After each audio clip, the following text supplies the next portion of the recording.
आज हम लोग 13 मार्क्स के लिए एडमिनिस्ट्रेटिव लॉ कर रहे हैं। ठीक है, सबसे पहला सवाल है हमारा, define administrative law, discuss it's nature and scope.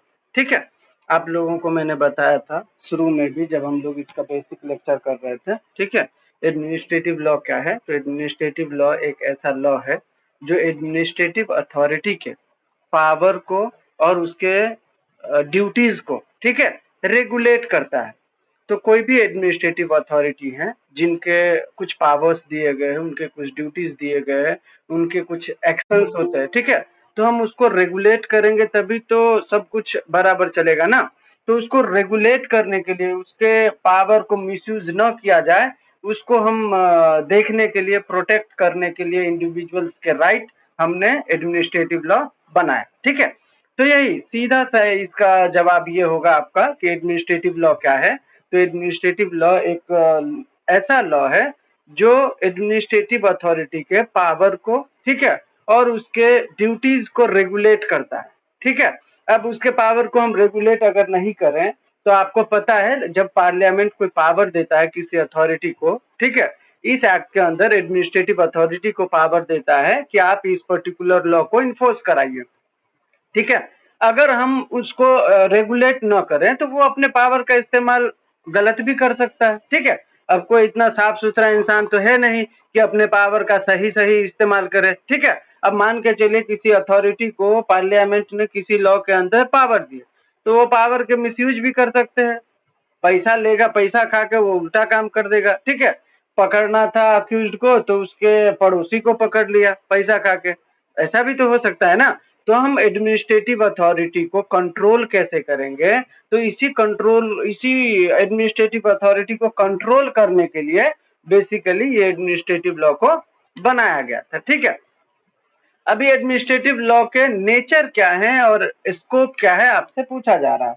ठीक है, तो क्या होता है एडमिनिस्ट्रेटिव लॉ का नेचर क्या है, स्कोप क्या है? अगर आपसे पूछे तो नेचर में सबसे पहला आपको ये याद रखना है कि एडमिनिस्ट्रेटिव लॉ कोडिफाइड लॉ नहीं है। ठीक है, सबसे एसेंशियल नेचर उसका यही है। आपने देखा होगा और बहुत सारे आपने एक्ट पढ़े होंगे, उसमें आपने देखा होगा सेक्शंस होते हैं, ठीक है, सब सेक्शंस होता है, क्लॉजेस होते हैं, ठीक है, सब क्लॉज होता है, शेड्यूल होता है। इसके बाद आपने देखा होगा ये क्या बोलते हैं, ये कमेंट्स होते हैं। ठीक है, ये सारी चीजें आपने बहुत सारे एक्ट में देखा होगा।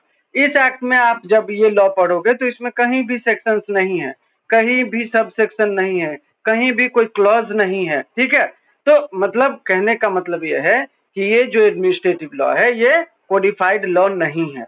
आपने देखा होगा बीएनएसएस है, उसमें कैसे आपने देखा है कि सेक्शन 4 में ये है, सेक्शन 5 में ये है, सेक्शन 5 के सब क्लॉज भी ये ए में ये है, सब क्लॉज बी में ये है। तो वो क्या है, वो ऐसे लॉज जिसमें सेक्शंस हो, सब सेक्शन हो, क्लॉजेस हो, ठीक है, आर्टिकल हो, तो वो कोडिफाइड लॉ माने जाते हैं। तो आपने एडमिनिस्ट्रेटिव लॉ में आपने कहीं नहीं देखा होगा सेक्शंस वगैरह। तो क्यों नहीं है? क्योंकि ये कोडिफाइड लॉ नहीं है। तो सबसे एसेंशियल नेचर इसका क्या है कि ये नॉट अ कोडिफाइड लॉ। ठीक है, सब दूसरा ये है इसका एसेंशियल कि ये जो आपके कॉन्स्टिट्यूशन है, ठीक है, कॉन्स्टिट्यूशन से ये जो एडमिनिस्ट्रेटिव लॉ है निकाला गया है।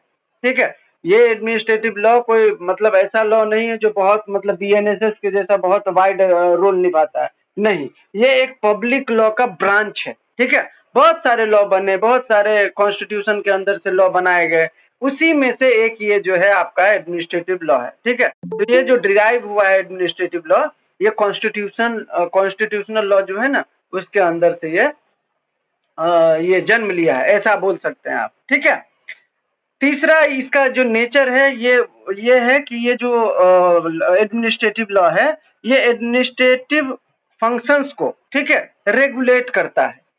इसका नेचर क्या है कि ये जो भी एडमिनिस्ट्रेटिव फंक्शंस है उनके जो पावर्स है उसको रेगुलेट करने का काम करता है। ठीक है, ये जो है उनके पावर्स और ड्यूटीज से डील करने के लिए ये लॉ बनाया गया है। ठीक है, इसके बाद क्या है, ये जो इसके अंदर जो अथॉरिटीज हैं, ठीक है, आप जब पढ़ोगे ना तो देखो यहाँ पे क्या दिया हुआ है, इसमें बहुत सारी चीजें हैं जो बेयर एक्ट से लिया गया है, इसीलिए थोड़ा अलग है।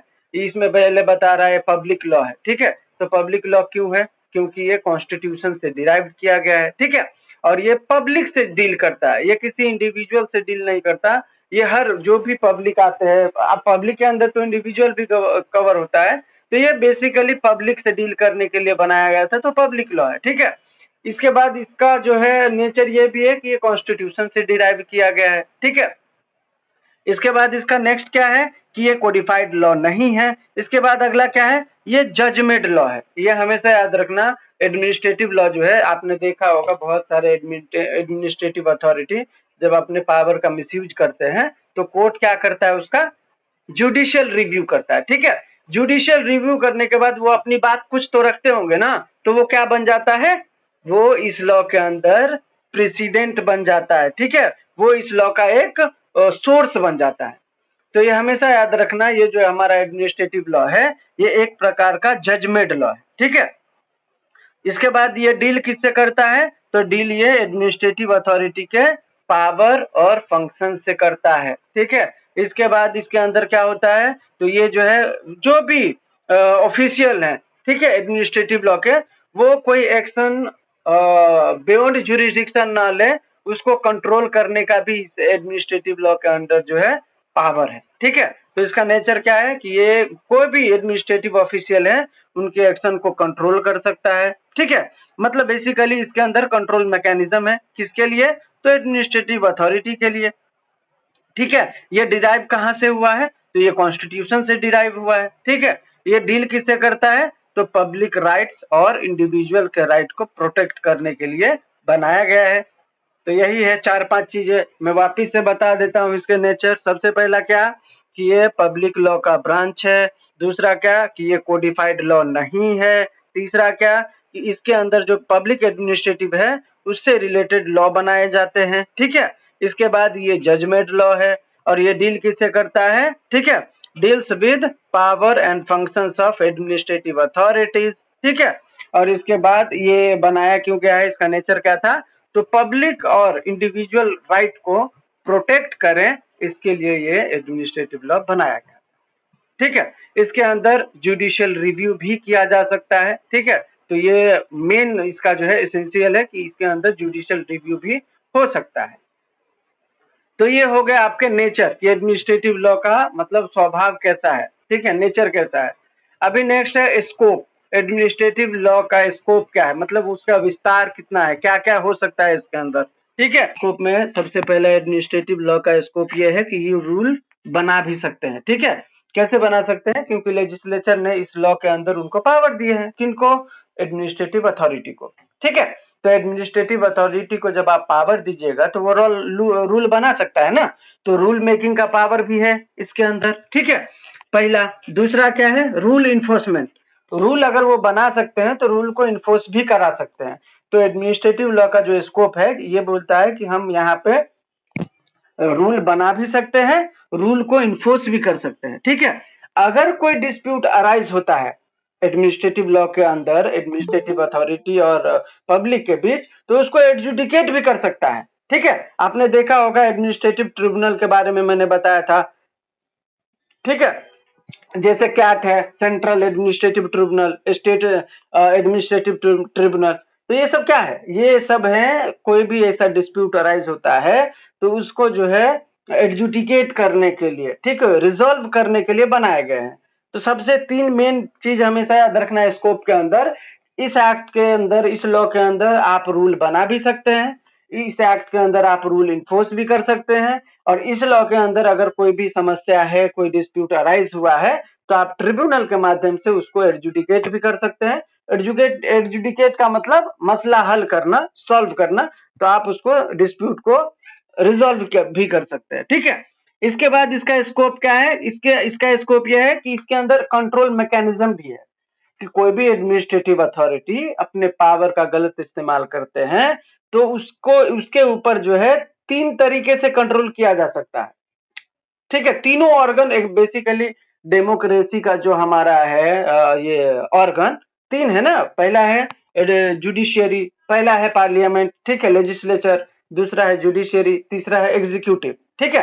तो तीनों ब्रांच जो है उसके ऊपर कंट्रोल कर सकता है। अब कोई एडमिनिस्ट्रेटिव अथॉरिटी है, ठीक है, उसने कोई एक्शन लिया, जो कि लॉफुल नहीं है, बियॉन्ड जुरिस्डिक्शन है, तो आप कोर्ट में जा सकते हो। कोर्ट में उसका फिर जुडिशियल रिव्यू होगा, और अगर उसने पावर का मिसयूज किया होगा तो कोर्ट उसको स्टक डाउन कर देगा। ठीक है, तो इस तरीके से कोर्ट जो है जुडिशियल कंट्रोल रखता है एडमिनिस्ट्रेटिव अथॉरिटी के ऊपर। लेजिस्लेचर उसके पावर को अमेंड करके कम कर सकता है, तो इस तरीके से लेजिस्लेटिव कंट्रोल करता है उसके ऊपर। ठीक है, एडमिनिस्ट्रेटिव अथॉरिटी के ऊपर जो हायर अथॉरिटी होते हैं, ठीक है, वो एग्जीक्यूटिव अथॉरिटी होते हैं। वो उसके पावर को रेगुलेट कर सकता है, कम कर सकता है, अगर उनको लगेगा कि नहीं, मैंने जो लेजिस्लेचर ने जो पावर दिए है उसका गलत इस्तेमाल होता है, तो एग्जीक्यूटिव अथॉरिटी उसके पावर को कम कर सकते हैं। अब एग्जीक्यूटिव का हेड कौन होता है? प्रेसिडेंट होता है। तो कोई भी अथॉरिटी अगर काम गलत किया है तो प्रेसिडेंट उसका रेजिग्नेशन ले सकता है ना। तो इस तरीके से ये जो एडमिनिस्ट्रेटिव लॉ है उसका स्कोप जो है एक कंट्रोल मैकेनिज्म का भी है, जिसमें तीनों तरीके से कंट्रोल उसके ऊपर किया जा सकता है। ठीक है, इसके बाद इसका नेक्स्ट स्कोप है एक्सेस टू जस्टिस। ठीक है, कोई भी एग्रीव्ड पार्टी है जो एडमिनिस्ट्रेटिव अथॉरिटी के किसी भी एक्शन से, ठीक है, पीड़ित है, एग्रीव्ड है, तो वो कहाँ जा सकता है? कोर्ट जा सकता है। कोर्ट के थ्रू वो जुडिशियल रिव्यू करा सकता है। जुडिशियल रिव्यू के बाद कोर्ट उसको लपेटे में ले लेगा कि भाई आपने तो यहाँ पे गलत पावर का इस्तेमाल किया है, आपके द्वारा किसी इंडिविजुअल के जो राइट्स हैं वो वायलेट हो गए, एग्रीव्ड हो गए वो। ठीक है, तो इस तरीके से एडमिनिस्ट्रेटिव लॉ जो है इंडिविजुअल को जस्टिस के लिए भी एम्पावर करता है। Explain judicial control over delegated legislation. ठीक है, मैंने अभी ही आप लोगों को बताया था, ठीक है, स्कोप में, कि जो भी एडमिनिस्ट्रेटिव अथॉरिटी है उसके ऊपर तीन तरीके से कंट्रोल किया जा सकता है। ठीक है, तीन तरीका नहीं, मतलब तीनों ऑर्गन जो हैं हमारे एडमिनिस्ट्रेटिव लॉ के अंदर, तीन ऑर्गन है, जैसे मैंने बताया था आप लोगों को कि पहला है लेजिस्लेचर, ठीक है, दूसरा है एग्जीक्यूटिव, तीसरा है आपका जुडिशरी। ठीक है, लेजिस्लेचर लॉ बनाता है, एग्जीक्यूटिव लॉ इम्प्लीमेंट करता है, और जुडिशरी क्या करता है? इंटरप्रेट करता है। ठीक है, कहीं पे भी लॉ मिसयूज ना हो इसके लिए। ठीक है, तो यहाँ पे हम तीनों तरीके से एडमिनिस्ट्रेटिव अथॉरिटी के पावर को कंट्रोल कर सकते हैं। ठीक है, अब कैसे करेंगे? तो यहाँ सबसे पहला सवाल पूछ रहा है आपसे कि explain the judicial control over delegated legislation. Delegated legislation मैंने आप लोगों को बताया था कि लेजिस्लेचर जो होता है, कोई भी लॉ बनाता है तो वो खुद से इन्फोर्स नहीं करा सकते ना, ग्राउंड लेवल पे पार्लियामेंट तो नहीं आएगा लॉ को इन्फोर्स कराने। ठीक है, तो वो अपने पावर एडमिनिस्ट्रेटिव अथॉरिटी को जो है, जिसको एग्जीक्यूटिव एजेंसी भी कहा जाता है, ठीक है, उनको ट्रांसफर कर देता है। तो उनको जो पावर दिया जाता है, जो पावर ग्रांट किए जाते हैं लेजिस्लेचर के द्वारा किसी एडमिनिस्ट्रेटिव अथॉरिटी को, उसको बोला जाता है डेलीगेटेड लेजिस्लेशन। ठीक है, अब इसके तहत वो जो आपका एग्जीक्यूटिव अथॉरिटी है, जिसको हम एडमिनिस्ट्रेटिव अथॉरिटी बोलते हैं, वो पावर का इस्तेमाल करते हुए कोई लॉ बना सकता है, रूल बना सकता है, कोई रेगुलेशन बना सकता है। ठीक है, तो ये पावर उनको दिया गया। जुडिशियल कंट्रोल इसलिए किया जाता है कि कभी कभी क्या होता है कि मैंने, मान के चलिए मैंने आपको पावर दी, ठीक है, कि भाई आपको जो है कोई भी बंदा गलत काम करेगा तो आप अरेस्ट कर सकते हो। ठीक है, तो मैंने आपको पावर दिया कि कोई बंदा गलत काम करेगा तब आप अरेस्ट करोगे। ठीक है, लेकिन आप क्या कर रहे हो कि हर बंदे को अरेस्ट कर रहे हो। अरेस्ट कर लूंगा तो वो गलत काम करेगा ही नहीं, तो हम क्या कर रहे हैं? पहले ही प्रोटेक्ट कर रहे हैं, तो ये तो गलत है ना। आपको जो पावर दिए गए हैं, आपको उस हिसाब से उस पावर का इस्तेमाल करना है। ठीक है, आपको बियॉन्ड जो लिमिट है, ठीक है, उसको एक्सीड नहीं करना है। तो यही जुडिशियल कंट्रोल जो है, देखिए पढ़ के बताता हूं। Judicial control over delegated legislation ensures that laws made by administrative authority, ठीक है, which is known as executive agency, under the authority of a parent statutes do not exceed the power granted by the legislature, ठीक है, and comply with constitutional norm। तो यहाँ पे parent institute का मतलब क्या है कि मैंने लेजिस्लेचर ने किसी लॉ को इन्फोर्स करने के लिए तो किसी को पावर दिया होगा, एडमिनिस्ट्रेटिव अथॉरिटी को। ठीक है, तो जिस लॉ के लिए पावर दिया गया होगा वो लॉ हो गया पेरेंट इंस्टीट्यूट। ठीक है, अब उस लॉ के अंदर उसको पावर दिया गया कि भाई आप ये रूल बना सकते हो, इसके अंदर आप कुछ लॉ बनाना चाहो तो बना सकते हो। तो ये बोलना चाह रहा है कि अगर लेजिस्लेचर ने आपको पावर दिए हैं तो आप उस पावर का इस्तेमाल पेरेंट इंस्टीट्यूट से ऊपर नहीं कर सकते, ठीक है। मतलब मैंने आपको दिए कि ये लॉ बना के मैंने आपको दिया, अब आप उस लॉ को ही पूरा इधर उधर कर दिए, तो आप ऐसा नहीं कर सकते, ठीक है। अगर आपको कोई पावर दिया गया है तो उसके अंदर रह के काम करना है, उसके ऊपर आके आपको काम नहीं करना है। तो यही बोल रहा है, do not exceed the power granted by the legislature, ठीक है। आपको जितने ही पावर दिए गए हैं आपको उतने ही पावर का एक्सरसाइज करना है। कभी कभी क्या होता है, वो अपने पावर का एक्सरसाइज ज्यादा कर लेते हैं, ठीक है। तो आपने देखा होगा बहुत सारे कोर्ट में बहुत सारे पुलिस ऑफिसर को बहुत डांटते भी हैं कि आपने कैसे, जब मैंने बोला था कि उसको अरेस्ट नहीं करना है तो आपने कैसे अरेस्ट कर लिया, किस लॉ के अंदर आपने अरेस्ट किया, ठीक है। तो कभी कभी वो पुलिस वाले भी या जो भी एडमिनिस्ट्रेटिव अथॉरिटीज हैं वो अपने पावर का गलत इस्तेमाल या बियॉन्ड क्या बोलते हैं अथॉरिटी वो एक्सरसाइज कर लेते हैं, ठीक है। तो उसके लिए आपको क्या करना है, उसके लिए आपको कोर्ट जाना होता है और कोर्ट क्या करेगा, फिर उस पर्टिकुलर एक्शन का जिससे आप प्रभावित हुए हो उसका जुडिशियल रिव्यू करता है, ठीक है। अब जुडिशियल रिव्यू में क्या करेंगे, कोर्ट कोर्ट देखेगा कि भाई ये सब्सटेंटिव अल्ट्रा वायरस क्या है, क्या कि मतलब कोई ऐसा लॉ था जिसके ऊपर उसने मतलब ऐसे कोई डिसीजन लिए हैं जो कॉन्ट्राडिक्ट है, ठीक है, या उसने जो लॉ के अंदर पावर दिए गए थे उसको एक्सीड कर लिया, ठीक है।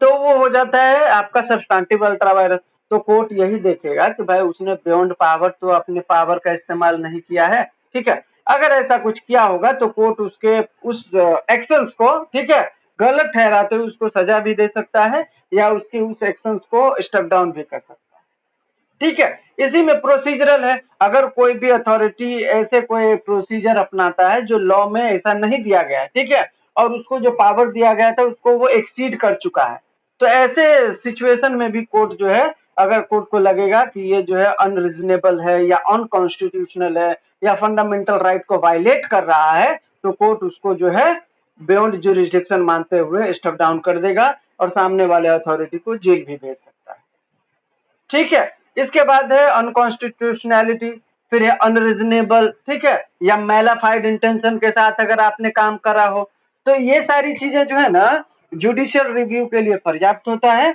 और इस तरीके से जो है कोर्ट मतलब जुडिशियल अथॉरिटी उसके ऊपर जुडिशियल कंट्रोल रखता है, ठीक है। अगर कोई भी जुडिशियल ये एडमिनिस्ट्रेटिव अथॉरिटी है, ठीक है, उसने कोई एक्शन लिए जो कि कॉन्स्टिट्यूशनल कॉन्स्टिट्यूशन के अंदर जो भी प्रोविजन है उसको वायलेट कर रहा है, ठीक है।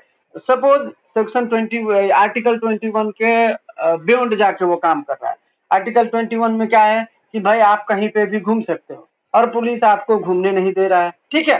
तो ये क्या है, ये आपके फंडामेंटल राइट जो कि कॉन्स्टिट्यूशन के अंडर आर्टिकल 21 में दिया हुआ है उसको वायलेट कर रहा है, तो वायलेट कर रहा है तो उसके जो एक्शंस हो गए वो अनकॉन्स्टिट्यूशनल हो गए, तो आप कोर्ट में जा सकते हो और कोर्ट क्या करेगा, उसका फिर जुडिशियल रिव्यू करेगा कि भाई उसके एक्शन थे वो गलत थे या नहीं थे, ठीक है। अगर कोई एक्शन है जो अनरीजनेबल है, ठीक है, उसको भी आप कोर्ट में जाके स्टेप डाउन करा सकते हो और अनरीजनेबल रहेगा तो कोर्ट जो है उसको सजा भी दे सकता है। अगर उसने बैड फेथ में या मैलाफाइड इंटेंशन के साथ कोई डिसीजन लिए हैं, ठीक है, और ऐसा डिसीजन लेना पब्लिक वेलफेयर के लिए सही नहीं है, तो कोर्ट उसका भी जुडिशियल रिव्यू करके उसको स्टेप डाउन कर सकता है, ठीक है। तो इस तरीके से जुडिशियल कंट्रोल किया जाता है किसके ऊपर, डेलीगेटेड लेजिस्लेशन के ऊपर। नेक्स्ट क्वेश्चन है हमारा, defined administrative law give reason for its growth, ठीक है। यहाँ पे देखिए सवाल जो फर्स्ट था वही सवाल है यहाँ पे, लेकिन यहाँ पे आपसे पूछ रहा है कि भाई एडमिनिस्ट्रेटिव लॉ के ग्रोथ का रीजन बताइए, ठीक है। तो सबसे पहले एडमिनिस्ट्रेटिव लॉ को डिफाइन करने बोल रहा है, तो मैंने आपको बताया था एडमिनिस्ट्रेटिव लॉ जो है एक ऐसा लॉ है जो एडमिनिस्ट्रेटिव अथॉरिटी के पावर को, ठीक है, उसके फंक्शंस को, उसके ड्यूटीज को, ठीक है, उसके ऑर्गेनाइजेशनल फंक्शंस को रेगुलेट करता है, ठीक है, गवर्न करता है। तो ये हो गया आपका एडमिनिस्ट्रेटिव लॉ। अब यहाँ पे आपसे पूछ रहा है इसके ग्रोथ होने का रीजन बताइए, ठीक है, एडमिनिस्ट्रेटिव लॉ क्यों ग्रोथ कर रहा है, तो उसके कुछ रीजन है। सबसे पहला क्या है, shift from laissez faire to welfare state, ठीक है। तो लेसिस फेयर का मतलब क्या होता है, लेसिस फेयर जो है ना एक फिलोसफी है, ठीक है, उस समय पे, अभी नहीं, लेजिस फेयर अभी नहीं चलता, पहले जमाने में चलता था। उस समय पे जो कार्ल मार्क्स वगैरह जूरिस्ट वो थे, जूरिस्ट लोग थे, उस टाइम की ये बात है, ठीक है। तो लेजिस फेयर जो फिलोसफी है वो ये कहता है कि गवर्नमेंट को जो है ना बिजनेस अफेयर में इंटरफेयर नहीं करना चाहिए, ठीक है। उनको जो है पब्लिक के लिए काम करना चाहिए और बस पब्लिक के लिए काम करना चाहिए। उनको ये जो बिजनेस अफेयर्स है उसमें इंटरफेयर बिल्कुल नहीं करना चाहिए, ठीक है। जबकि वेलफेयर स्टेट क्या बोलता है कि भाई देखिए, अगर गवर्नमेंट खुद से बिजनेस अफेयर में इंटरफेयर करेगी तो इससे फायदा क्या होगा। जैसे मान के चलिए हेल्थ केयर में, जैसे मान के चलिए कोई प्राइवेट ये हॉस्पिटल है, ठीक है। अब प्राइवेट हॉस्पिटल हेल्थ केयर का है लेकिन वो बिजनेस कर रहा है, ठीक है। अगर गवर्नमेंट अपना प्राइवेट ये अपना हॉस्पिटल खोल ले, ठीक है, वहां पे स्टाफ रखे, वहां पे एक मिनिमम फीस रखे, ठीक है। जैसे आप देखे होंगे सरकारी हॉस्पिटल में जाते होंगे तो 10 रुपए का टिकट कटाइए फिर आप जाइए, ठीक है। तो मिनिमम फीस में अगर गवर्नमेंट वो सुविधाएं प्रोवाइड करता है तो उससे क्या होगा, उससे इनइक्वालिटी खत्म होगा, गरीब लोग भी जा सकेंगे, अमीर लोग भी ट्रीटमेंट करा पाएंगे। अगर गवर्नमेंट ने कोई एजुकेशन सेंटर खोला, ठीक है, वैसे प्राइवेट कंपनियां कितनी हैं जो स्कूल चलाती हैं, कॉलेजेस चलाती हैं, यूनिवर्सिटी चलाती है, करेक्ट। अब अगर गवर्नमेंट कम फीस में, जैसे मान के चलिए एनएलयू है, नेशनल लॉ यूनिवर्सिटी, कम फीस में आपका करा देता है एलएलबी, 3,000 या 4,000 कुछ फीस है, फीस तो लेता है ना। तो उससे क्या हो जाता है, जो गरीब लोग हैं, पुअर सेक्शन है, ठीक है, उनको बेसिक एम्यूनिटीज अफोर्डेबल प्राइस में मिल जाता है, ठीक है। एम्प्लॉयमेंट अपॉर्चुनिटी बढ़ता है, अगर गवर्नमेंट अगर एज हर सेक्टर में अपना अपना योगदान देने लगे, ठीक है, तो उससे क्या होगा, एम्प्लॉयमेंट बढ़ेगा। तो कहीं ना कहीं हम क्या करेंगे, लोगों में जो है एम्प्लॉयमेंट अपॉर्चुनिटी क्रिएट कर पाएंगे, इन इक्वलिटी को खत्म करेंगे, असमानता जो है, ठीक है, पुअर सेक्शन को हर तरीके से मदद कर पाएंगे, ठीक है। तो ये जो एडमिनिस्ट्रेटिव लॉ का जो ग्रोथ है उसका मेन रीजन, सबसे पहला रीजन यही था कि जो एडमिनिस्ट्रेटिव लॉ पहले नहीं था ना, तो उस समय पे क्या था, लेजिस फेयर था, ठीक है। उस समय पे बिजनेस अफेयर में गवर्नमेंट इंटरफेयर नहीं कर सकती थी। अभी एडमिनिस्ट्रेटिव लॉ जब आया तो उसमें हम हर तरीके से हर चीज में हाथ योगदान दे रहे हैं, ठीक है, चाहे वो हेल्थ केयर सिस्टम हो, एजुकेशन हो, इंश्योरेंस सेक्टर हो। क्या है ग्रोथ का, इनएडिक्वेसी ऑफ लेजिस्लेटिव प्रोसेस, ठीक है। पहले क्या था, जब एडमिनिस्ट्रेटिव लॉ नहीं था तो जो लेजिस्लेचर थे उस समय पे भी वो अपने पावर मतलब डेलीगेट करते थे, ऐसा नहीं है कि बाद में आया, उस समय पे भी पार्लियामेंट लेजिस्लेचर अपने पावर डेलीगेट करते थे। लेकिन वहां पे इतना क्या बोलते हैं उसको, लेजिस्लेटिव अथॉरिटी को, ये एडमिनिस्ट्रेटिव अथॉरिटी को इतना पावर नहीं दिया जाता था, ठीक है। उनको जो है मतलब उतने ही पावर थे जितने में वो काम हो जाए। अभी जो एडमिनिस्ट्रेटिव लॉ बोलता है वो बोलता है कि भाई आप जो काम नहीं कर सकते, लेजिस्लेचर जो काम नहीं कर सकता, ठीक है, वो सारा पावर आप जो है एडमिनिस्ट्रेटिव अथॉरिटी को दे दीजिए। भले उनको लॉ भी बनाना पड़े, कोई प्रॉब्लम नहीं है, लॉ बनाने का भी पावर दे दो, कुछ हद तक वो भी लॉ बना पाए। भाई लॉ एंड ऑर्डर मेंटेन करने के लिए अगर उनको लॉ बनाने की जरूरत है तो दे दो पावर, बनाओ भाई तुम भी लॉ, ठीक है। एक्सेस ना हो ये देखना आपका काम रहेगा बस, ठीक है।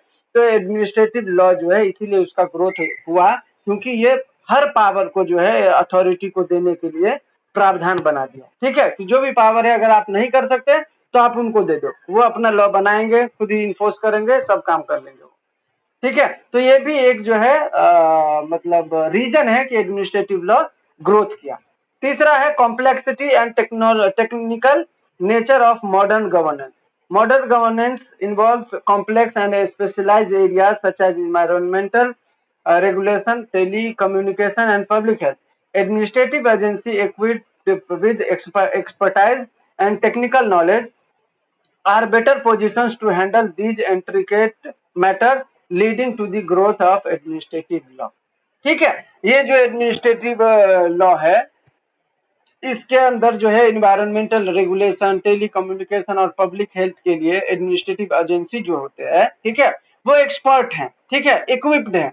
पहले जमाने में ऐसा नहीं था, पहले जमाने में जिस अथॉरिटी को दिया जाता था वो अथॉरिटी काम करते थे, कुछ को पता भी नहीं होता था, ठीक है।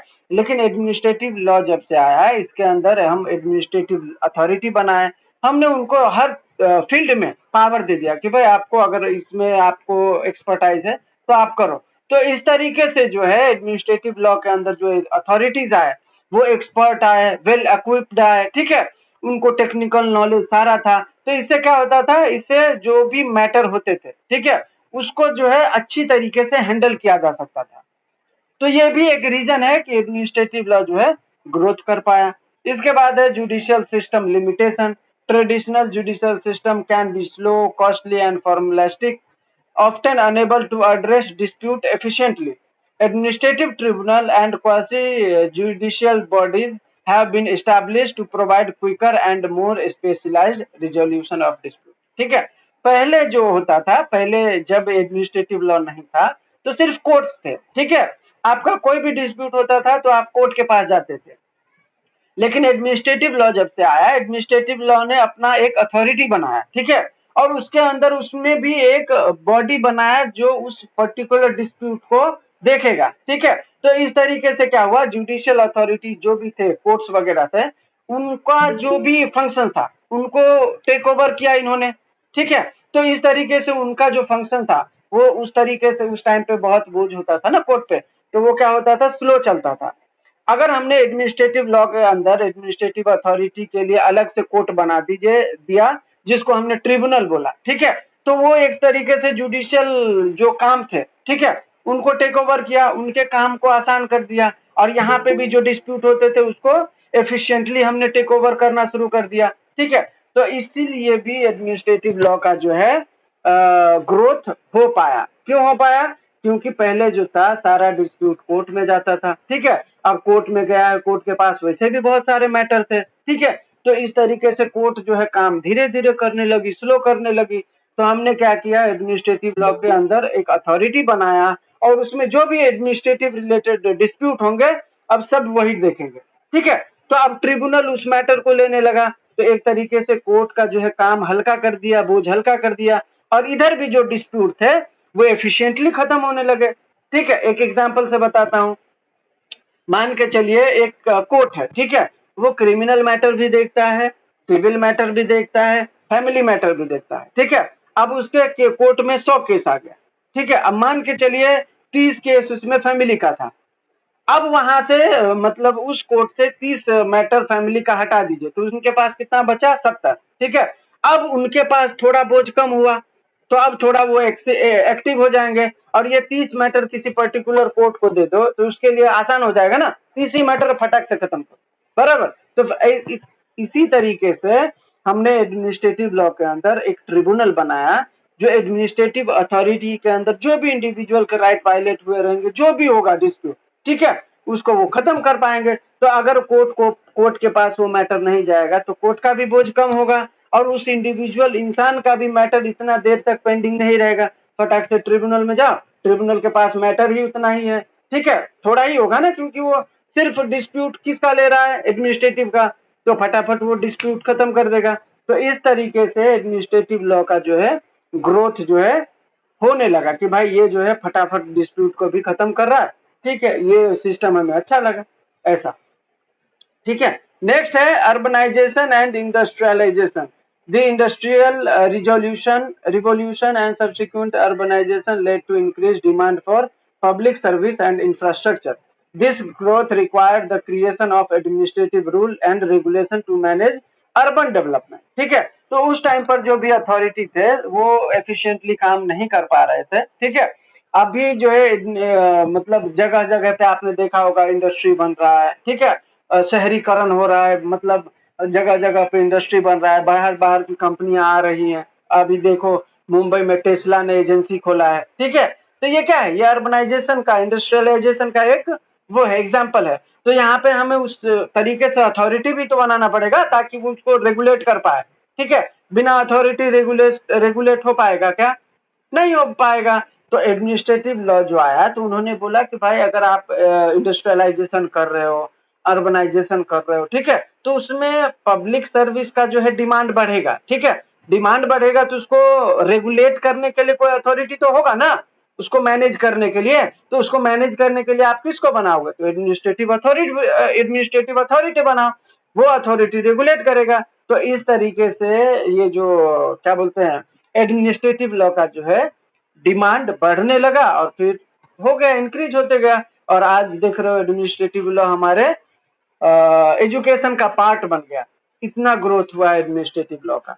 ठीक है, इसके बाद इसमें है कॉम्प्लेक्स, किधर गया यार, हाँ, need for speedy and flexible decision making. ये तो मैंने आपको पहले भी बताया कि भाई पहले एडमिनिस्ट्रेटिव अथॉरिटी नहीं था, एडमिनिस्ट्रेटिव लॉ नहीं था। ठीक है, तो वहां पे क्या था, कोई भी मसले हुए तो आप कोर्ट के पास जाओ, फिर कोर्ट आपका जब मैटर आएगा तब डिस्प्यूट रिजॉल्व होगा।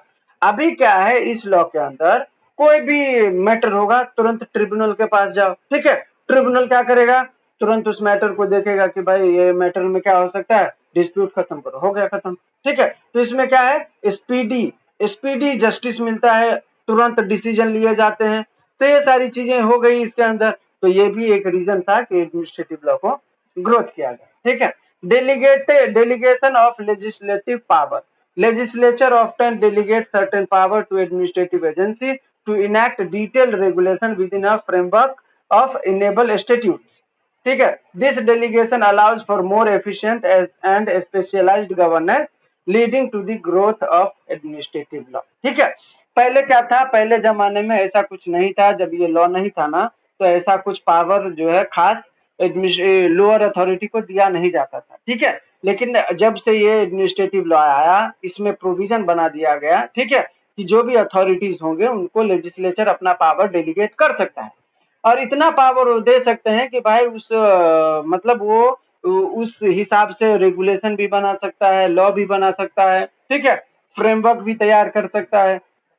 ठीक है, तो इतने सारे पावर उनको दे दिए गए। अगर इतने पावर दे देंगे हम, तो वो जो भी हमारा गवर्नेंस रहेगा वो फटाफट होगा ना। अगर मैंने किसी अथॉरिटी को पावर दे दिए, ठीक है, कि भाई आप ये भी कर सकते हो, आप वो भी कर सकते हो, तो इस तरीके से वो सारा काम खत्म कर लेगा। ठीक है, तो खत्म कर लेगा तो कहीं ना कहीं सही ही काम कर रहा है ना।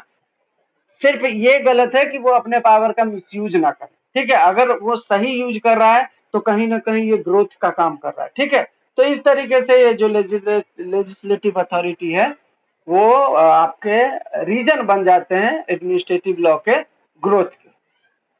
ठीक है, इसके बाद है expansion of government function. Administrative law के अंदर जो है गवर्नमेंट के जो फंक्शंस है उसको एक्सपांड करने का भी मौका मिलता है। ठीक है, वो अपने सारे पावर अपने अथॉरिटीज को दे देते हैं। ठीक है, कि आप इस तरीके से इस पॉलिसी पे काम करो, इस तरीके से प्रोग्राम बनाओ, इस तरीके से हमारा जो है इकोनॉमिक जो रिजोल्यूशन है, जो हमारे इकोनॉमिकल सेक्टर्स हैं, ठीक है, उसको रेगुलेट करने के लिए अथॉरिटीज बनाए जा रहे हैं। तो इस तरीके से उनको पावर भी दिया गया है कि अगर आपको कोई पावर मतलब डिसीजन लेना है तो आप ले सकते हैं, कोई प्रॉब्लम नहीं है। ठीक है, तो गवर्नमेंट के फंक्शंस को भी एक्सपांड किया गया, बढ़ाया गया, ठीक है, विस्तार किया गया। तो ये भी एक रीजन बन जाता है आपके एडमिनिस्ट्रेटिव लॉ के ग्रोथ के। ठीक है, explain the theory of separation of power in light of Indian legal system. ठीक है, आपको पूछ रहा है कि भारतीय कानून व्यवस्था के अंदर, ठीक है, सेपरेशन ऑफ पावर के बारे में बताइए, क्या है सेपरेशन ऑफ पावर। ठीक है, तो सेपरेशन ऑफ पावर के बारे में क्या ही बताऊं, आप लोगों को सब अच्छे से पता है, लेकिन मैं वापस से बताऊंगा, कोई प्रॉब्लम नहीं है। ठीक है, सेपरेशन ऑफ पावर जो है उसका जो फाउंडर है या फादर है वो अरिस्टोटल को माना जाता है। ठीक है, इसके बाद मोंटेस्क्यू आए और उन्होंने सेपरेशन ऑफ पावर को डेवलप किया। ठीक है, आगे बढ़ाया। एक होता है ना पुश्तैनी जायदाद को हम लोग आगे बढ़ाते हैं, इसी तरीके से अरिस्टोटल के जो जायदाद था सेपरेशन ऑफ पावर, उसको आगे बढ़ाया मोंटेस्क्यू ने। ठीक है, सेपरेशन ऑफ पावर बोलता है कि भाई मैं 3 ऑर्गन रखता हूं अपने साथ।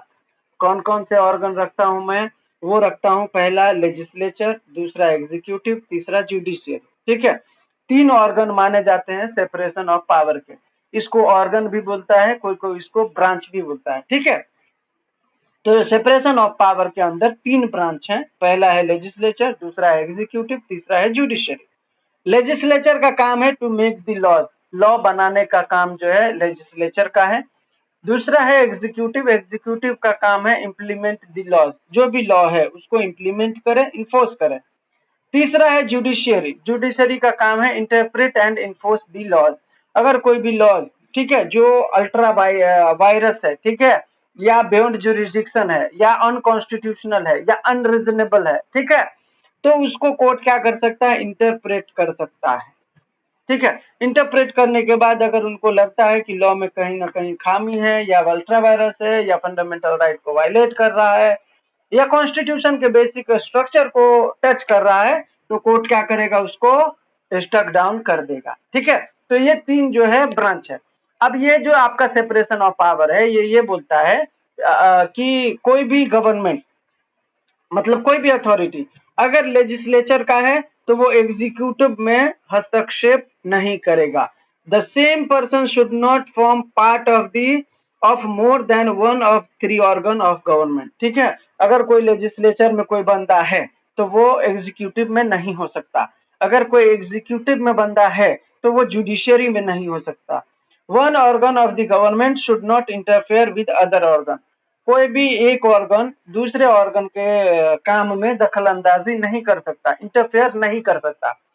ये कौन बोलता है, separation of power. One organ of the government should not exercise the function assigned to the other organ. कोई भी ऑर्गन जैसे जुडिशियरी है तो वो लेजिस्लेचर का जो काम है वो उसको नहीं कर सकता। ठीक है, अगर पार्लियामेंट के पास कोई पावर है, कोई फंक्शन असाइन किया गया है, तो वो पावर जुडिशरी एक्सरसाइज नहीं कर सकता। एग्जाम्पल फॉर, लॉ बनाने का पावर दिया गया है पार्लियामेंट को, तो जुडिशियरी लॉ नहीं बना सकती।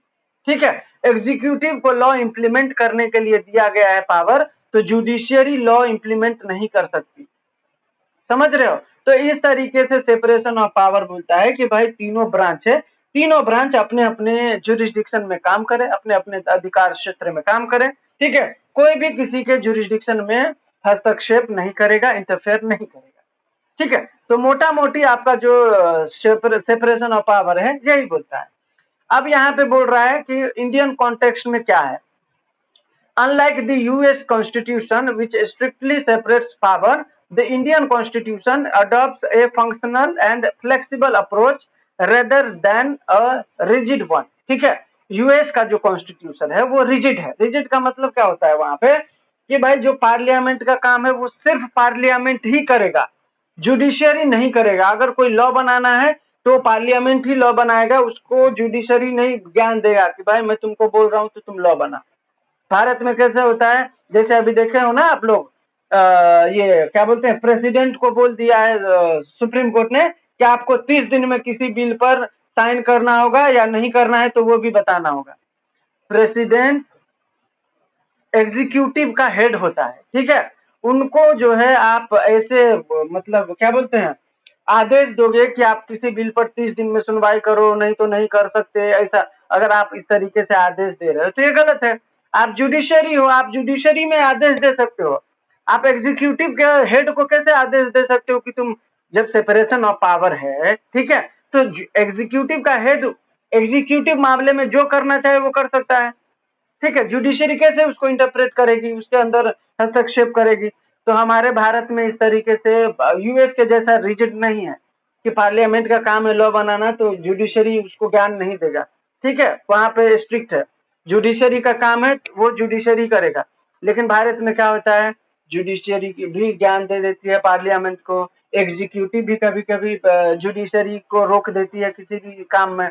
जैसे मान के चलिए सुप्रीम कोर्ट के जज ने बोला कि भाई इस जज को नियुक्त करें। ठीक है, लेजिस्लेचर क्या करता है, उसको अपॉइंट ही नहीं करता, दूसरे जज को अपॉइंट कर देता है। ठीक है, तो इस तरीके से हमारे भारत में रिजिडली नहीं फॉलो करते हैं, हम एक दूसरे के काम में इंटरफेयर कर ही देते हैं कहीं ना कहीं। ठीक है, अभी प्रेसिडेंट ने वापिस से दिया है ना सुप्रीम कोर्ट में कि भाई आप कैसे हमें वो दे सकते हो आदेश कि आपको, तो अभी सुप्रीम कोर्ट सुनवाई कर रहा है ना, आप लोगों ने देखा होगा जो लीगल अपडेट लेते हैं, 3 दिन से सुनवाई चल रहा है उस मामले पर कि प्रेसिडेंट को सुप्रीम कोर्ट कैसे आदेश दे सकता है कि आप इतने दिनों में बिल पर असेंट दो। समझ रहे हो? तो ये सारी चीजें हैं। तो ये बोल रहा है कि भाई आपका जो हमारा भारतीय संविधान है, ठीक है, इसके अंदर जो हमारा ये सेपरेशन ऑफ पावर चलता है वो रिजिड नहीं है। ठीक है, यूएस जैसा हमारे यहाँ पे कोई भी किसी के अंदर इंटरफेयर कर देते हैं। अभी देखो ना, ये प्रेसिडेंट कौन है, एग्जीक्यूटिव हेड है, ठीक है, सभी को पता होगा। लेकिन अगर सुप्रीम कोर्ट ने किसी को फांसी दे दिया तो अगर उसको माफ करना है तो प्रेसिडेंट माफ कर सकता है। ये कैसे भाई? प्रेसिडेंट को क्यों पावर दी हो? प्रेसिडेंट तो एग्जीक्यूटिव हेड होता है, तो वो क्यों माफ कर सकता है अगर सुप्रीम कोर्ट ने किसी को फांसी दे दिया तो? इसलिए माफ कर सकता है क्योंकि हमारे भारत में जो कॉन्स्टिट्यूशन है वो इतना रिजिड नहीं है, स्ट्रिक्ट नहीं है, ठीक है। हमारे भारत में बोलता है कि भाई मिलजुल के काम कर लो। अगर ऐसा लगता है कहीं पे कि जुडिशरी ने आदेश दे दिया, ठीक है मान लो ऐसा, ठीक है। तो इस तरीके से यहाँ पे होता है। तो आगे है, नेक्स्ट है आपका, while there is no express provision stating a strict separation, it is implicitly present। मैंने क्या बोला? हमारे भारत में स्ट्रिक्ट सेपरेशन नहीं होता है, ठीक है। जैसे यूएस में है, यूएस में हर अथॉरिटी जो भी है, जो पार्लियामेंट है तो सिर्फ वो लॉ बनाएगा, जुडिशरी है तो वो सिर्फ जुडिशरी का काम देखेगा, पार्लियामेंट को ज्ञान नहीं देगा, एग्जीक्यूटिव है तो सिर्फ लॉ इंप्लीमेंट करेगा, वो अलग से कोई कानून नहीं बनाएगा, ठीक है। तो इस तरीके से, लेकिन हमारे भारत में इतना स्ट्रिक्ट नहीं है। हमारे भारत में स्ट्रिक्ट क्यों नहीं है इसके बारे में भी दिया हुआ है, देखिए article 50 direct the state to separate the judiciary from the executive in the public service of this state, ठीक है। यह डायरेक्टिव प्रिंसिपल है। Article 121 and 211 legislature can not discuss the conduct of जजेस एक्सेप्ट ड्यूरिंग इम्पीचमेंट, ठीक है। Impeachment अगर करना होगा तो लेजिस्लेचर जो है जज को निकाल सकता है, ठीक है। अब जुडिशरी फंक्शन है जज का रहना या निकलना, तो क्यों लेजिस्लेचर को हटाने का पावर दिया गया है? नहीं देना चाहिए, लेकिन हमारे कॉन्स्टिट्यूशन में ही दे दिया है कि अगर लेजिस्लेचर को लगता है कि कोई जज गलत किया है, उसका कंडक्ट गलत है, तो आप उसको निकाल दो, इम्पीच कर दो, ठीक है। तो ये कहीं ना कहीं हमारे कॉन्स्टिट्यूशन में ही जो है ना लीनियंट रखा गया है कि भाई आप एक दूसरे के साथ जो है कोऑपरेट करके खत्म कर लो, ठीक है। आर्टिकल 360 है, उसमें क्या दिया है? Protect the president and governor from court proceeding during their term, ठीक है। आप गवर्नर है या प्रेसिडेंट है, जुडिशरी उसके ऊपर कोई भी कोर्ट एक्शन नहीं ले सकता, जैसे कंटेम्प्ट ऑफ कोर्ट हो गया या कोई भी एक्शन। क्यों नहीं ले सकता? क्योंकि 361 में उनको पावर दे दिया गया है, ठीक है। इसके बाद क्या है? Article 122 and 212 court can not inquire into the proceeding of the legislature. Legislature का जो भी फंक्शंस है, प्रोसीडिंग है, ठीक है, उसमें अगर कुछ गलत हुआ है तो कोर्ट उसको एक्सरसाइज नहीं कर सकता। ये हमारे कॉन्स्टिट्यूशन में ही लिखा हुआ है, ठीक है। तो इस तरीके से अब इंडिया के अंदर जो है प्रैक्टिकली इंप्लीमेंट कैसे होता है, तो देखिए legislature and executive overlap, member of the executive are drawn from the legislature. Judicial review, the judiciary can strike down laws made by the legislature, ठीक है, and executive action if they violate the constitution। legislature का काम था law बनाना, ठीक है। अब law को खत्म करना है तो वो पावर लेजिस्लेचर के पास होना चाहिए, लेकिन जुडिशरी जुडिशियल रिव्यू करके वो लॉ खत्म कर सकता है, ठीक है। तो ये कहीं ना कहीं आपने लेजिस्लेचर के अंदर हाथ डाल दिया, समझ रहे हो। लेजिस्लेचर का जो है काम था क्या? लॉ बनाना, ठीक है। लेकिन वो लॉ बनाने का पावर किसको दे रहे हैं? एडमिनिस्ट्रेटिव लॉ के अंदर एग्जीक्यूटिव को।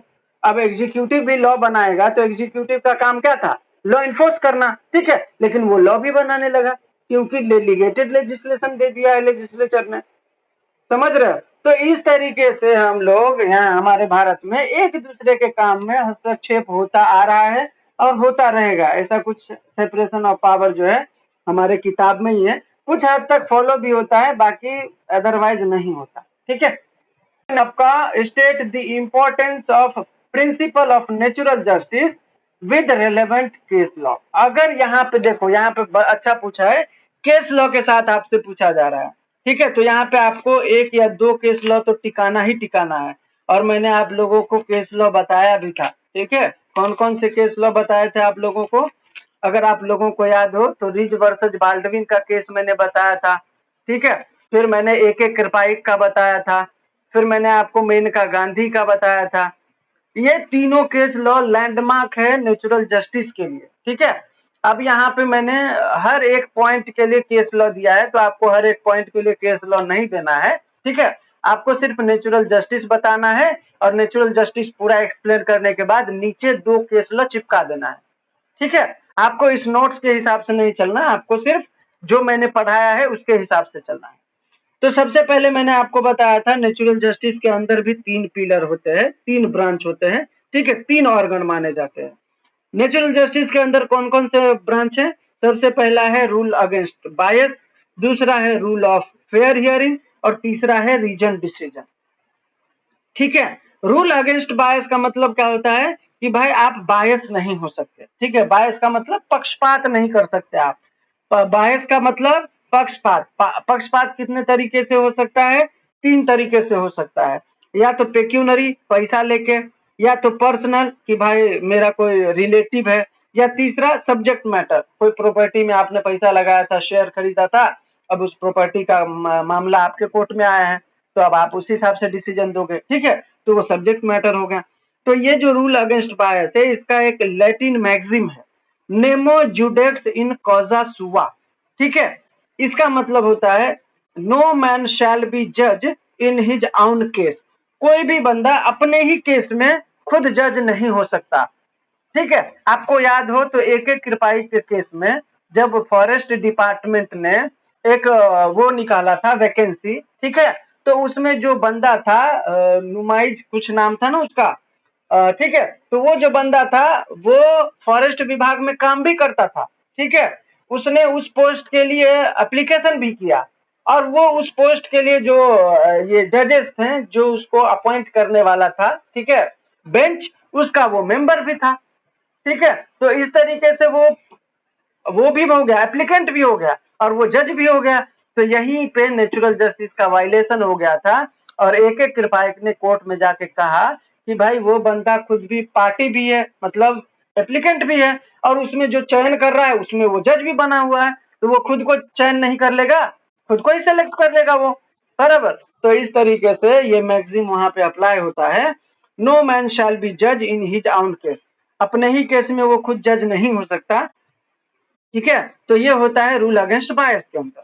दूसरा है रूल ऑफ फेयर हियरिंग। इसका एक लैटिन मैक्सिम है जो कि बोलता है ऑडी अल्टरम पार्टम। ठीक है, इसका मतलब होता है no one shall be condemned unheard या हियर दी बोथ साइड। ठीक है, किसी भी पार्टी का अगर कोई मैटर कोर्ट में आया है तो आपको दोनों पार्टी को सुनना है। ठीक है, अगर आपने एक पार्टी का सुन के फैसला दे दिया तो आपने ये नेचुरल जस्टिस का वायलेशन किया है, क्योंकि नेचुरल जस्टिस का एक पार्ट है रूल ऑफ फेयर हियरिंग, जिसमें ये कहा गया है कि आपको दोनों पार्टी का सुनना है। ठीक है, तीसरा है आपका रीजन डिसीजन। रीजन डिसीजन का मतलब क्या होता है? स्पीकिंग ऑर्डर, मतलब आप कोई डिसीजन दे रहे हैं, ठीक है, तो आप उसमें रीजन के साथ बताइए। ठीक है, डिसीजन जो ले रहे हैं किस आधार पर ले रहे हैं वो सारी चीजें आपको उसमें बतानी होंगी। ऐसा नहीं है कि राम ने चोरी किया, ठीक है, और आपने डिसीजन में लिख दिया हाँ राम चोर पाया गया इसीलिए हम राम को सजा दे रहे हैं। नहीं, राम क्यों चोर पाया गया आपको पूरा डिसीजन देना पड़ेगा डिटेल्ड में, ताकि कोई आम आदमी पढ़े तो उसको पता चले कि राम को क्यों कोर्ट ने चोर माना।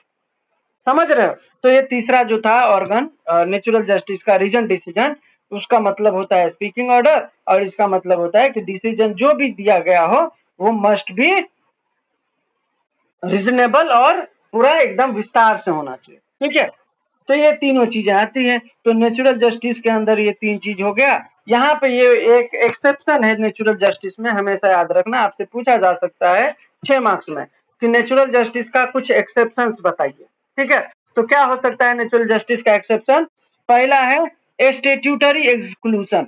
ठीक है, अगर किसी लॉ में एक्सक्लूड कर दिया गया है तो वो नेचुरल जस्टिस का वायलेशन नहीं होगा।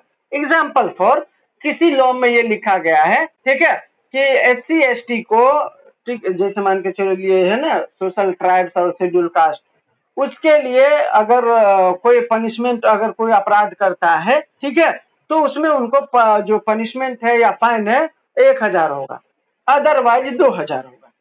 ठीक है, या कोई वैकेंसी निकलता है उसमें लिखा गया है कि SC ST के लिए 300 रुपए रहेगा फीस और अदर के लिए 1000 रहेगा, तो आप ये नहीं बोल सकते वहां पे कि भाई ये तो नेचुरल जस्टिस का वायलेशन है, मैं भी आदमी हूं वो भी आदमी है, तो उससे 300 क्यों, मेरे से 1000 क्यों?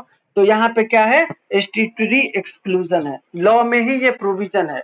वो जो पर्टिकुलर वैकेंसी आया होगा उसका एक पहले से ही लॉ बना होगा और उस लॉ में ये प्रावधान किया गया होगा कि भाई इस तरीके से अगर आप वैकेंसी निकालते हैं तो आप SC ST को इतना ही फीस रखोगे, ठीक है। तो इस तरीके से अगर कोई स्टैट्यूटरी एक्सक्लूजन है तो वो नेचुरल जस्टिस का वायलेशन नहीं माना जाएगा। दूसरा है एकेडमिक इवैल्यूएशन, ठीक है। मान के चलिए मैं हूं, ठीक है, और किशोर सर है, हम दोनों ने एग्जाम दिया और दोनों ने एग्जाम दिया तो मुझे 20 मार्क्स मिले, मैं फेल हो गया और किशोर सर ने अच्छे मार्क्स लाए और वो पास हो गए, ठीक है। अब मैं कोर्ट में अब मैं ये किसी को ये बोल सकता हूँ क्या कि नहीं यार आपने तो मुझे फेल कर दिया, वो पास हो गया, ऐसे कैसे, मैं भी इंसान हूँ वो भी इंसान है, उसको पास किया तो मुझे भी पास करो। ये तो नेचुरल जस्टिस का वायलेशन है कि आपने उसको पास कर दिया मुझे फेल कर दिया। नहीं, आप ऐसा नहीं बोल सकते हैं कि मेरा भी राइट है पास होने का, नहीं। एकेडमिक एवेल्युएशन जो होता है वो मेरिट के आधार पर होता है, मार्क्स के आधार पर होता है, तो उसमें नेचुरल जस्टिस का जो है आपका क्लेम वो गलत है, ठीक है। तीसरा है इमरजेंसी सिचुएशन। अगर कोई इमरजेंसी सिचुएशन है, ठीक है, जैसे आपको बाहर निकलना आपको फंडामेंटल राइट है, ठीक है, तो फंडामेंटल राइट है तो फंडामेंटल राइट जो है बहुत सारे ऐसे फंडामेंटल राइट्स हैं जो 99% नेचुरल जस्टिस के अंदर कवर होते हैं, ठीक है। तो आप यहाँ पे ये नहीं बोल सकते ना कि मुझे घर से बाहर नहीं जाने दिया जा रहा है, ये तो नेचुरल जस्टिस का वायलेशन है, नहीं। इमरजेंसी के समय पे गवर्नमेंट आपके नेचुरल जस्टिस, आपके फंडामेंटल राइट सबको कर्टेल करने का अधिकार रखता है, ठीक है। तो वहां पे आप नेचुरल जस्टिस का जो है क्लेम नहीं कर सकते। लास्ट है इंटरिम डिसिप्लिनरी एक्शन, ठीक है। अगर कोई भी स्टैट्यूट के अंदर, ठीक है, कोई भी प्रोविजन है जिसमें ये इंटरिम डिसिप्लिनरी एक्शन का प्रावधान है, आपने कोई गलत काम किया और आपको हटा दिया गया, ठीक है। जैसे आपको मैंने बताया था एक बारी, कौन सा था आपका रिज वर्सेस बाल्डविन वाला केस, ठीक है। उसमें क्या था, बाल्डविन के ऊपर रिज के ऊपर जो है वो हुआ कंप्लेन आया और उसको हटा दिया गया, ठीक है। हालांकि उसके ऊपर इंटरिम डिसिप्लिनरी एक्शन के तहत उसको हटा दिया गया था, ठीक है, इसीलिए उसकी बात सुनी नहीं गई। लेकिन हालांकि कोर्ट ने क्या माना, उस समय का जो कोर्ट था उन्होंने माना कि नहीं भाई आपको उसको सुनना चाहिए, भले ही आपके लॉ में है कि इंटरिम डिसिप्लिनरी एक्शन के तहत उसको हटाया जा सकता है, ठीक है, लेकिन यहाँ पे क्या है, इंटरिम डिसिप्लिनरी एक्शन के तहत अभी नाउअडेज अगर कोई भी एक्शन लिया जाता है और आपको नहीं सुना गया, ठीक है, या कोई भी ऐसा लगता है आपको कि मेरा नेचुरल जस्टिस यहाँ पे वायलेशन हुआ है, तो इसको भी कोर्ट के थ्रू आप जो है इम्प्लीमेंट नहीं करा सकते क्योंकि वो अभी एक्सेप्शन में चला गया, ठीक है। पहले जमाने में रिज वर्सेस बाल्डविन के टाइम पर वो सही था, लेकिन अभी के जमाने में अगर डिसिप्लिनरी एक्शन आपके ऊपर लिया गया है तो वो नेचुरल जस्टिस को वायलेट कर सकता है, वो एक्सेप्शन में आ गया, ठीक है।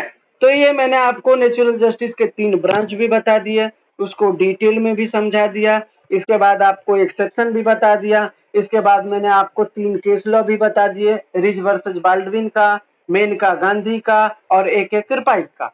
नेचुरल जस्टिस से सवाल आपसे पूछे तो आप ये जो चीजें मैंने आपको बताई अगर आप बता दो तो आपके 13 में 12 मार्क्स तो आराम से मिलेंगे।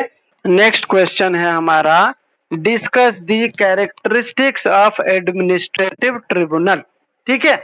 एडमिनिस्ट्रेटिव ट्रिब्यूनल एक क्वासी जुडिशियल ट्रिब्यूनल है, ठीक है, कोर्ट है जो एडमिनिस्ट्रेटिव अथॉरिटी और आम जनता जो होता है, ठीक है, उसके बीच कोई डिस्प्यूट अराइज होता है तो उसको एडजुडिकेट करने के लिए बनाया जाता है, ठीक है। कोई भी ऐसे एडमिनिस्ट्रेटिव अथॉरिटी है जिनका कोई एक्शन, ठीक है, या उनके कोई भी ऐसे पावर थे जिसका उन्होंने मिसयूज किया है, ठीक है, तो आप सीधा ट्रिब्यूनल के पास जा सकते हो। सेंट्रल लेवल पर जो मतलब अपने भारत देश के लेवल पर केंद्र सरकार के लेवल पर कैट बनाया गया है, सेंट्रल एडमिनिस्ट्रेटिव अथॉरिटी, ठीक है, ट्रिब्यूनल, और स्टेट के लेवल पर सेट बनाया गया है स्टेट एडमिनिस्ट्रेटिव ट्रिब्यूनल, ठीक है। तो इनका बेसिक जो कैरेक्टरिस्टिक्स है ये क्वासी जुडिशियल है, ठीक है, मतलब ये जज का भी काम करते हैं लेकिन ये जज नहीं होते, ठीक है, इसीलिए ये क्वासी जुडिशियल फंक्शन करते हैं, इनका मेन कैरेक्टरिस्टिक्स यही है। इसके बाद ये डिस्प्यूट रिजॉल्व करने का काम करते हैं, इनका जो ऑर्डर होता है वो बाइंडिंग नेचर का होता है। ऐसा नहीं है कि उन्होंने कोई डिसीजन दिया तो आप नहीं फॉलो करोगे तो भी चलेगा, ऐसा बिल्कुल नहीं है। अगर उन्होंने कोई डिसीजन पास किया है तो वो बाइंडिंग इन नेचर होता है, ठीक है। इसके बाद इसका जो है जो स्टेटस है वो स्टेट्यूटरी ओरिजिन है, ठीक है। स्टेट्यूटरी ओरिजिन का मतलब पार्लियामेंट के द्वारा जो है बनाया गया ये ट्रिब्यूनल होता है, ठीक है। ऐसा नहीं है कि ये रैंडम बना दिया गया। ये एडमिनिस्ट्रेटिव ट्रिब्यूनल एक्ट 1985 के तहत सेंट्रल गवर्नमेंट के द्वारा इनैक्ट किया गया लेजिस्लेशन के तहत, ठीक है, बनाया गया एक लॉ है, ठीक है, जिसके अंदर ये एडमिनिस्ट्रेटिव ट्रिब्यूनल बनाए गए हैं और ये पार्लियामेंट के द्वारा बनाया जाता है, ठीक है। और ये जो अथॉरिटी होते हैं वो एडमिनिस्ट्रेटिव अथॉरिटी के मैटर्स को एडजुडिकेट करने का काम करते हैं, रिजॉल्व करने का काम करते हैं, ठीक है। तीसरा, limited adherence to procedural laws. Administrative tribunal are not strictly bound by the CPC और the Indian evidence act. Instead, they follow procedure prescribed by the statute under which they are created, ठीक है। and they are guided by the principle of natural justice। ये बोल रहे हैं कि ये जो हमारा CPC है या हमारा एविडेंस एक्ट है, जो प्रोसीजरल लॉज हैं, इनको ये फॉलो करने के लिए बाध्य नहीं है, ठीक है। ये जो एडमिनिस्ट्रेटिव ट्रिब्यूनल है, एडमिनिस्ट्रेटिव लॉ के अंदर जो भी पावर इनको दिए गए हैं उसके तहत वो फंक्शन करेंगे और जो नेचुरल जस्टिस के तहत, ठीक है। मैंने अभी आपको बताया था ना कि भाई आपको दोनों पार्टी का सुनना है, किसी एक पार्टी का सुन के आप डिसीजन नहीं ले सकते। आप डिसीजन लोगे तो आपको डिसीजन जो दे रहे हो वो एकदम प्रिस्क्राइब्ड फॉर्म में होना चाहिए, डिटेल्ड होना चाहिए कि क्यों डिसीजन ले रहे हो, ठीक है। अपने मैटर में आप खुद जज नहीं हो सकते, ठीक है। तो ये सारी चीजें जो है नेचुरल जस्टिस के जो भी प्रिंसिपल है उसके तहत ये जो ट्रिब्यूनल है वो गाइड होते हैं, चलते हैं, ठीक है। नेक्स्ट है आपका power to summon and enforce attendance, ठीक है। ट्रिब्यूनल के पास सिविल कोर्ट के जितना पावर होता है वो किसी भी विटनेस को, किसी भी अथॉरिटी को, किसी भी उसके अंदर जो पार्टीज है उसको समन करके अपने पास बुला सकती हैं, ठीक है। ये इंडिपेंडेंट होते हैं। Administrative tribunal operate independently, are not subject to administrative interference in the discharge of their function. This independence is crucial for maintaining impartiality and fairness in their decision, ठीक है। लेजिस्लेचर जो होता है वो इसके ऊपर पावर का जो है मतलब इस्तेमाल नहीं कर सकते। ट्रिब्यूनल जो है अपने पावर के लिए इंडिपेंडेंट होते हैं, ठीक है। उनको जिस तरीके से डिसीजन लेना होगा वो ले सकते हैं, ठीक है। और फेयरनेस मेंटेन रहे इसका भी ख्याल रखा जाता है, इसीलिए इंडिपेंडेंट उनको रखा गया है। अगर लेजिस्लेचर उनके ऊपर जो है कंट्रोल करने लगे तो फिर वो पावर का इस्तेमाल सही से कर पाएंगे क्या? फेयरनेस मेंटेन रहेगा क्या? नहीं रहेगा, ऐसा, ठीक है। अधेरेंस टू नेचुरल जस्टिस, ये जो ट्रिब्यूनल होते हैं वो नेचुरल जस्टिस को फॉलो करने के लिए बाउंड होते हैं। ये ऐसे कोई डिसीजन नहीं ले सकते जो इम्पार्शियल हो, बायस हो, ठीक है। अवेलेबिलिटी ऑफ जुडिशियल रिव्यू, कोई भी एडमिनिस्ट्रेटिव ट्रिब्यूनल कोई अगर ऑर्डर पास करता है तो हायर कोर्ट, जो हाई कोर्ट होते हैं या सुप्रीम कोर्ट होते हैं, वो उनका जुडिशियल रिव्यू कर सकता है, ठीक है। इसके बाद स्पेशलाइज्ड जुरिस्डिक्शन, तो इनका जुरिस्डिक्शन क्या होता है? कोई भी एडमिनिस्ट्रेटिव अथॉरिटी के बीच कोई डिस्प्यूट अराइज होता है, ठीक है, चाहे वो इंडस्ट्रियल डिस्प्यूट हो या टैक्सेशन का डिस्प्यूट हो या सर्विस मैटर का डिस्प्यूट हो, ठीक है। जो भी एडमिनिस्ट्रेटिव अथॉरिटी गवर्न करते हैं उसको जो है रेगुलेट करने का, उसके ऊपर जो है पावर का इस्तेमाल करने का एडमिनिस्ट्रेटिव ट्रिब्यूनल के पास स्पेशलाइज्ड जुरिस्डिक्शन होता है, ठीक है। इसके बाद है प्रोसीजर को सिंप्लीफाइड कर देना। ये जो एडमिनिस्ट्रेटिव ट्रिब्यूनल है ये अपने पावर का जब इस्तेमाल करते हैं, ठीक है, तो ऑर्डिनरी कोर्ट के तरीके से उनका प्रोसीजर नहीं होता है कि दोनों बंदे को बुलाओ, फिर आर्ग्यूमेंट करो, फाइनल आर्ग्यूमेंट करो, एविडेंस मंगवाओ, विटनेस को बुलवाओ, इस तरीके से प्रोसीजर नहीं होता लेंथी, ठीक है। एकदम सिंपल प्रोसीजर होता है, जो भी विटनेस है समन करो, डिसीजन लो, खत्म करो मामला, ठीक है। तो बहुत क्विक डिसीजन लेते हैं, ठीक है, तुरंत डिस्प्यूट को रिजॉल्व करते हैं। तो इनका जो प्रोसीजर होता है वो सिंप्लीफाइड होता है, ठीक है। इसके बाद है limited scope review. In the absence of a specific statutory provision, administrative tribunal typically do not have authority to review their own decision. ठीक है, this limitation underscores the importance of legislative clarity in defining the scope of their power. ठीक है, इनका जो खुद का कोई decision होता है तो वो खुद के डिसीजन को रिव्यू नहीं कर सकते वापिस से। ठीक है, अगर गलत है तो आप हाई कोर्ट में जाओ, अगर सही है तो आप फॉलो करो। ठीक है, इनके यहाँ पे वापिस से रिव्यू करने का कोई प्रोविजन नहीं दिया गया है।